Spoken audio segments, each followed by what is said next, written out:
हाँ जी बेटा, our next topic is difference between water system and carbon dioxide system. ठीक है, यहाँ पे मैं सिर्फ आपको कार्बन डाइऑक्साइड की डायग्राम शो कर रही हूँ। ठीक है, इसी से मैं डिफरेंस आपको एक्सप्लेन करूंगी।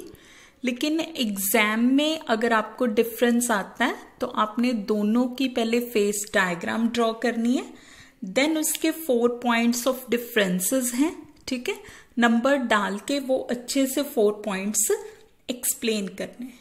ठीक है, तो सबसे पहले इसमें डिफरेंस क्या है कि जो कार्बन डाइऑक्साइड की मेल्टिंग पॉइंट कर्व है, ठीक है, it slopes away from the pressure axis. Water के केस में ये मेल्टिंग पॉइंट कर्व क्या है, inclined towards the pressure axis, लेकिन कार्बन डाइऑक्साइड में it slopes away from pressure axis. ठीक है, इसका मतलब क्या हुआ कि इस कर्व के पास क्या है, पॉजिटिव स्लोप। ठीक है, लेकिन in case of water this curve has negative slope. ठीक है, और यहां कार्बन डाइऑक्साइड में पॉजिटिव स्लोप होने का मतलब क्या है कि इसका मेल्टिंग पॉइंट इंक्रीज करेगा जैसे जैसे हम इसमें प्रेशर इंक्रीज करेंगे। ठीक है, लेकिन वाटर के केस में क्या होगा, melting point decreases with increase in pressure. ठीक है, तो सेकेंड डिफरेंस क्या है कि कार्बन डाइऑक्साइड सिस्टम में ये जो ट्रिपल पॉइंट है हमारे पास, ये कहां पे मिलता है, temperature -56.4 degree Celsius and pressure 5.11 atmosphere. ठीक है, लेकिन वाटर सिस्टम में ये ट्रिपल पॉइंट कहां पे मिलता है, at 0.0098 degree Celsius and 4.58 mm of mercury pressure पे। ठीक है, इसका मतलब क्या है कि जो सॉलिड कार्बन डाइऑक्साइड है वो लिक्विड कार्बन डाइऑक्साइड के साथ इक्विलिब्रियम में एग्जिस्ट करती है, but at very high pressure. ठीक है, लेकिन solid ice and liquid water जो है वो इक्विलिब्रियम में एग्जिस्ट करते हैं एट लो प्रेशर पे। ठीक है, कहते कार्बन डाइऑक्साइड सिस्टम में ये जो 1 एटमॉस्फेयर लाइन है, ठीक है, this is a 1 atmosphere line, ये किसको कट करती है, सिर्फ सब्लिमेशन कर्व को। ठीक है, इसका मतलब क्या हो गया कि जब हम सॉलिड कार्बन डाइऑक्साइड को हीट करेंगे डायरेक्टली वो किस में चेंज हो जाएगा, कार्बन डाइऑक्साइड गैसेस में। ठीक है, लेकिन वाटर के केस में जो 1 एटमॉस्फेयर लाइन है वो पहले सब्लिमेशन कर्व को टच करती है, देन मेल्टिंग पॉइंट कर्व को। मतलब पहले आइस लिक्विड में कन्वर्ट होगी, ठीक है, देन वाटर वेपर में कन्वर्ट होगी। ठीक है, so here these are the points of differences between water system and carbon dioxide system. ठीक है, ये टॉपिक बेटा इंपॉर्टेंट है। मैं अगेन बता रही हूं, इसको अटेम्प्ट कैसे करना है, पहले दोनों की फेस डायग्राम्स ड्रॉ करनी है, देन अपने जो पॉइंट्स हैं उसके वो एक्सप्लेन करने हैं। ठीक है, नेक्स्ट हमारे पास 1 कंपोनेंट सिस्टम में आ गया, that is the sulphur system. ठीक है, so here is the phase diagram for sulphur system. ठीक है, सल्फर सिस्टम होता है जो हमारे पास, इट एग्जिस्ट्स इन 4 फेसेस। ठीक है, अभी तक हमने आइस मतलब वाटर और कार्बन डाइऑक्साइड के बारे में पढ़ा, दे एग्जिस्ट इन 3 फेसेस। कौन कौन से 3 faces, solid, liquid and gases. ठीक है, but sulphur exist in 4 faces. ठीक है, कौन कौन से, सल्फर की एलोट्रोपिक फॉर्म्स होती हैं, एलोट्रोपिक मतलब जिनकी फिजिकल प्रॉपर्टीज सेम होती हैं। ठीक है, कौन कौन सी 2 फॉर्म्स है, जैसे कार्बन में होती है ना डायमंड एंड ग्रेफाइट, 2 फॉर्म्स में एग्जिस्ट करता है, ऐसे सल्फर 2 फॉर्म्स में एग्जिस्ट करता है, rhombic sulphur and monoclinic sulphur. ठीक है, तो 2 फॉर्म्स ये हो गई इन सॉलिड स्टेट के अंदर। एक हो गया हमारे पास लिक्विड सल्फर और एक हो गया वेपर सल्फर। ठीक है, क्लियर हो गया। तो कितने फेसेस हैं हमारे पास सल्फर के? 4 फेसेस। ठीक है, रोम्बिक सल्फर और मोनोक्लिनिक सल्फर ये दोनों फॉर्म्स एक दूसरे में क्या है? इंटरचेंजेबल। ठीक है, at a temperature that is known as 95.6 degree Celsius. और इस टेम्परेचर वैल्यू को हम क्या कहते हैं? Transition temperature. ठीक है, क्लियर हो गया। फर्दर मोर देखो हमारे पास डिग्रीज ऑफ फ्रीडम कैलकुलेट करने का फॉर्मूला होता है F equals to C minus P plus 2। ठीक है, अब इसमें कंपोनेंट, सल्फर कंपोनेंट तो एक ही है, चाहे रोम्बिक फॉर्म में है, चाहे मोनोक्लिनिक में, चाहे लिक्विड और चाहे वेपर। सल्फर के टोटल फेसेस कितने? 4, rhombic, monoclinic, liquid and vapour. इसकी वैल्यू 4। तो ये हम सारी वैल्यूज इसमें पुट करेंगे। पुट करने के बाद F कितना आ गया? -1। F is the degrees of freedom, मतलब कि हमें कितने वेरिएबल्स चाहिए इस सिस्टम को डिफाइन करने के लिए, minimum number of variables, and it has positive value और may be 0, but it can never be negative. ठीक है, तो इसका मतलब क्या है कि दिस इज रॉन्ग। हम 4 फेसेस को इकट्ठे स्टडी नहीं कर सकते। 4 फेसेस के साथ इस सिस्टम को हम डिस्क्राइब नहीं कर सकते। सिर्फ 3 फेसेस हैं जो वो इकट्ठे को एग्जिस्ट कर सकते हैं और उसकी हेल्प से हम इस सिस्टम को डिस्क्राइब कर सकते हैं। ठीक है, तो एट अ टाइम या किसी भी पॉइंट पे मैक्सिमम कितने नंबर ऑफ फेसेस को एग्जिस्ट करेंगे? 3। ठीक है, क्लियर हो गया। Now we will discuss its phase diagram. ठीक है, फेस डायग्राम में सबसे पहले हमारे पास कर्व आ गई, कर्व ए बी। ठीक है, ए बी कर्व को हम क्या बोलते हैं? This is known as sublimation curve of rhombic sulphur. ठीक है, सब्लिमेशन मतलब there exists equilibrium between rhombic sulphur and sulphur vapour. ठीक है, ये कर्व ऐसे मूव कर रहा है, मतलब जैसे जैसे हम इसमें टेम्परेचर और प्रेशर चेंज कर रहे हैं, रोम्बिक सल्फर धीरे धीरे किस में चेंज हो रहा है? लिक्विड सल्फर पे, और बी पॉइंट पे जाके वो सारा किस में चेंज हो जाएगा? वेपर सल्फर में। ठीक है, तो यहाँ पे 2 फेसेस इन इक्विलिब्रियम है, rhombic sulphur and sulphur vapour. ठीक है, लास्ट वाटर सिस्टम में भी मैंने आपको डिग्रीज ऑफ फ्रीडम कैलकुलेट करके बताई थी कि जब कर्व्स के अलोंग 2 फेसेस इन इक्विलिब्रियम होते तो F की वैल्यू कितनी होती है? 1। ठीक है, तो यहां पे आप हर एक कर्व के लिए दोबारा से वो कैलकुलेट करोगे वैल्यूज। अगर आपको नहीं पता चल रहा, यू कैन आस्क मी। ठीक है, नेक्स्ट हमारे पास कर्व है कर्व BC। ठीक है, BC कर्व को हम क्या बोलते हैं? This is known as sublimation curve of monoclinic sulphur. ठीक है, इसका मतलब कि B पॉइंट क्या था? ट्रांजिशन टेम्परेचर, जहां पे जितना रोम्बिक सल्फर था वो किस में कन्वर्ट हो गया? मोनोक्लिनिक में। और ये कर्व कॉन्टिन्यू हो गई, मतलब ये कर्व क्या शो करी है? Again variation of temperature on monoclinic sulphur. Sublimation curve है, मतलब यहां पे भी धीरे धीरे मोनोक्लिनिक किस में चेंज हो रहा है? वेपर सल्फर में। तो यहां पे कौन से 2 फेसेस इन इक्विलिब्रियम है? Monoclinic sulphur and sulphur vapour. ठीक है, नेक्स्ट आ गई हमारे पास कर्व CD। ठीक है, CD curve, this is known as vapour pressure curve of liquid sulphur. क्या हुआ? पहले लोअर टेम्परेचर पे रोम्बिक सल्फर स्टेबल था, धीरे धीरे वो किस में चेंज हो गया?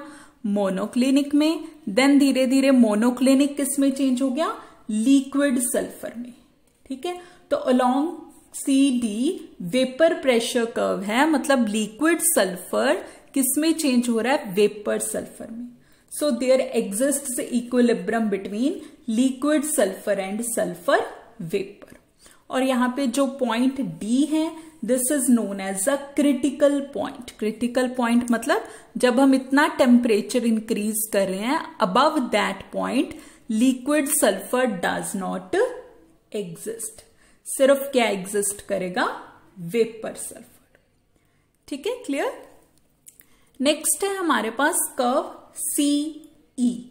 ठीक है, CE curve is known as melting point curve of monoclinic sulfur। ठीक है, देखो अभी हमने बात की थी कि अगर तो C पॉइंट पे, ठीक है, किस पे? पॉइंट C पे हम टेम्परेचर क्या कर रहे हैं? इंक्रीज कर रहे हैं, तो मोनोक्लिनिक सल्फर किस में चेंज हो गया? लिक्विड सल्फर पे। ठीक है, लेकिन अगर मैं C पॉइंट पे टेम्परेचर सेम रखूं, सिर्फ क्या इंक्रीज करूं मैं? प्रेशर इंक्रीज करूं अलोंग द कर्व CE। ठीक है, तो सल्फर किस में रहेगा? मोनोक्लिनिक फॉर्म में ही, लेकिन with the increase of pressure monoclinic sulphur starts changes to liquid sulphur. ठीक है, तो CE कर्व क्या है? Melting point curve of monoclinic sulphur. ठीक है, और ये क्या शो कर रहा है? Effect of pressure on melting point of monoclinic sulphur. ठीक है, मोर ओवर अब ये कर्व कैसी है? It slopes away from the pressure axis, मतलब इसमें मेल्टिंग पॉइंट इंक्रीज करेगा विद इंक्रीज ऑफ प्रेशर। ठीक है, now next is curve EG curve. ठीक है, EG कर्व में भी क्या हो रहा है? टेम्परेचर ऑलमोस्ट सेम रह रहा है। ठीक है, हम सिर्फ क्या इंक्रीज कर रहे हैं? प्रेशर। ठीक है, तो अगर इतना हाई प्रेशर पे हम ले जा रहे हैं, तो अगेन यहां पे मोनोक्लिनिक सल्फर किस में चेंज हो गया? एकदम से रोम्बिक सल्फर में एट पॉइंट E पे। और फर्दर अगर हम प्रेशर इंक्रीज करें, rhombic sulphur starts melting. So this is a melting point curve of rhomboclinic sulfur। ठीक है, इसी तरह से हमारे पास कर्व है, ये कर्व BE कर्व। ठीक है, BE कर्व ध्यान से देखो कौन से टेम्परेचर पे मिल रहा है? 95.6 डिग्री सेल्सियस। तो ये मैंने आपको स्टार्टिंग में बताया था कि this is a transition temperature. ठीक है, अगर देखो B पॉइंट पे टेम्परेचर 95.6 है, तो B पॉइंट पे रोम्बिक किस में चेंज हो गया? मोनोक्लिनिक में। अगर तो हम टेम्परेचर इंक्रीज कर रहे हैं, ठीक है, तो वो वेपर में चेंज हो जाएगा अलोंग द कर्व BC। अगर हम सिर्फ क्या चेंज कर रहे हैं? प्रेशर चेंज कर रहे हैं, टेम्परेचर बहुत स्लाइटली सा वेरी कर रहे हैं, तो इस कर्व के अलोंग सिर्फ क्या होगा? ट्रांजिशन। सारे का सारा रोम्बिक सल्फर धीरे धीरे उसके सारे मॉलिक्यूल्स किस में चेंज हो गए? Monoclinic sulphur. ठीक है, नेक्स्ट देखिए हमारे पास अब डॉटेड कर्व्स हैं। जैसे हम वाटर में एक ही हमने डॉटेड कर्व की थी, and that is known as metastable curve. Sulphur system में हमारे पास 4 मेटास्टेबल कर्व्स हैं। ये जो डॉटेड कर्व्स आपको दिखाई दे रही है। ठीक है, तो डॉटेड कर्व्स को अंडरस्टूड करने के लिए हम पहले ये देखेंगे कि ये कर्व्स किसकी कॉन्टिन्यूशन है। ठीक है, लाइक अब हमारे पास कर्व है कर्व BO। ठीक है, BO किस कर्व की कॉन्टिन्यूशन है? This is a continuation of curve AB। ठीक है, मतलब AB के अलोंग जो हमें फेसेस मिल रहे हैं इन इक्विलिब्रियम, अगर उनको हम यही कंडीशंस प्रोवाइड करें, सेम टेम्परेचर एंड प्रेशर, ठीक है, तो हमें सेम फेसेस जो यहां पे मिल रहे थे, that is rhombic sulphur and sulphur vapour, वही यहां पे मिलेंगे अलोंग द कर्व BO। ठीक है, लेकिन अगर हम थोड़ा सा टेम्परेचर क्या करेंगे? डाउन, तो रोम्बिक की जगह क्या मिलेगा? Monoclinic sulphur and sulphur vapour. ठीक है,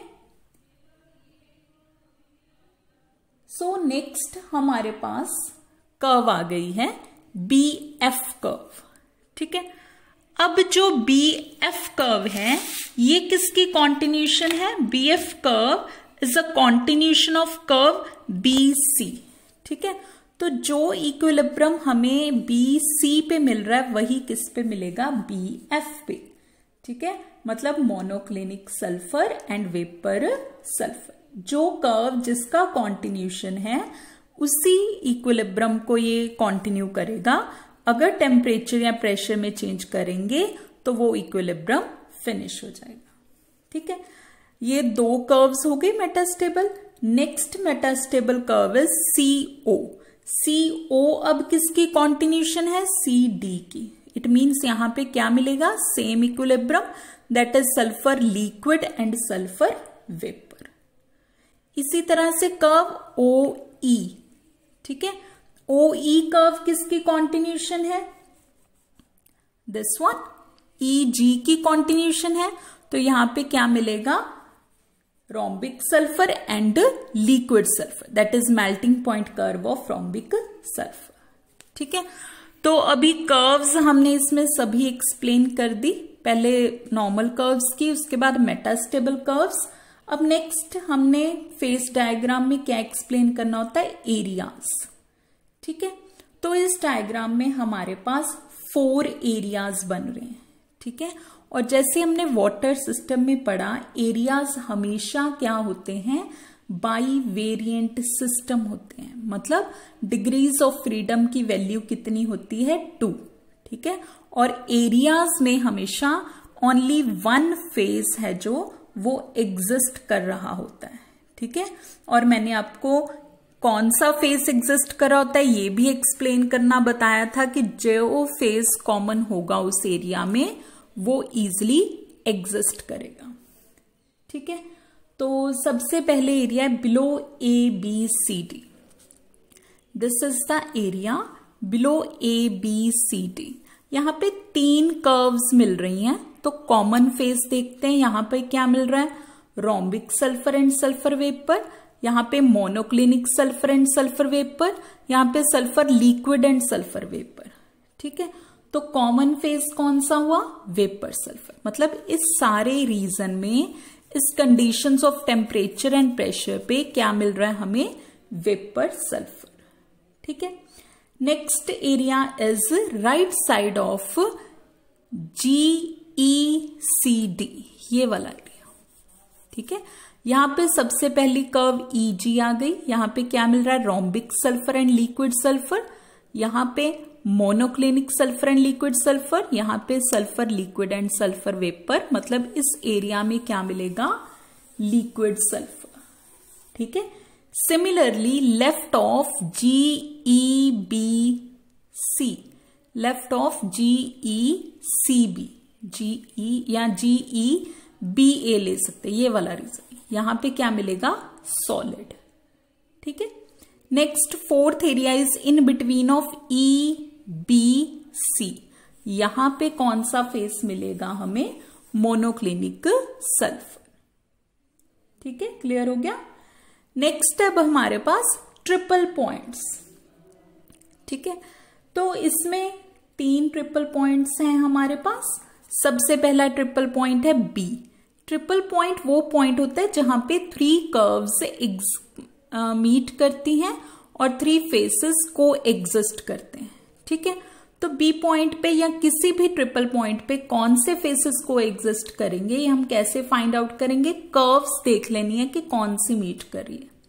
लाइक पॉइंट B पे कौन सी कर्व है, AB कर्व। ठीक है, BC कर्व। ठीक है, और BE कर्व मीट कर रही है। तो देख लो यहां पे कौन से फेसेस मिल रहे हैं, वो तीनों faces, that is rhombic sulphur, monoclinic sulphur and sulphur vapour को एग्जिस्ट करेंगे। ठीक है, इसी तरह से पॉइंट C क्या है, ट्रिपल पॉइंट। यहां पे भी 3 कर्व्स मीट कर रही है। ठीक है, सिमिलरली पॉइंट E पे भी 3 कर्व्स मीट कर रही है। तो जैसे इस डायग्राम में हमने मेटास्टेबल कर्व्स डिस्कस किए हैं, मेटास्टेबल कर्व्स ज्यादा होने की वजह से वो मीट भी कर रही हैं। तो इस डायग्राम में हमारे पास ट्रिपल पॉइंट्स के साथ साथ मेटास्टेबल ट्रिपल पॉइंट्स भी हैं। ठीक है, कौन सा पॉइंट है, सबसे पहले देखिए मेटास्टेबल ट्रिपल पॉइंट है पॉइंट O। ठीक है, जिसपे क्या हो रहा है, 3 कर्व्स मीट कर रही हैं। ठीक है, तो ये कंप्लीट हो गया सल्फर सिस्टम मेरी तरफ से, ठीक है। आपने अच्छे से इसको बुक में से भी स्टडी कर लेना है। I hope you would get understand, ठीक है। If you get any problem you can discuss with me. Okay बेटा।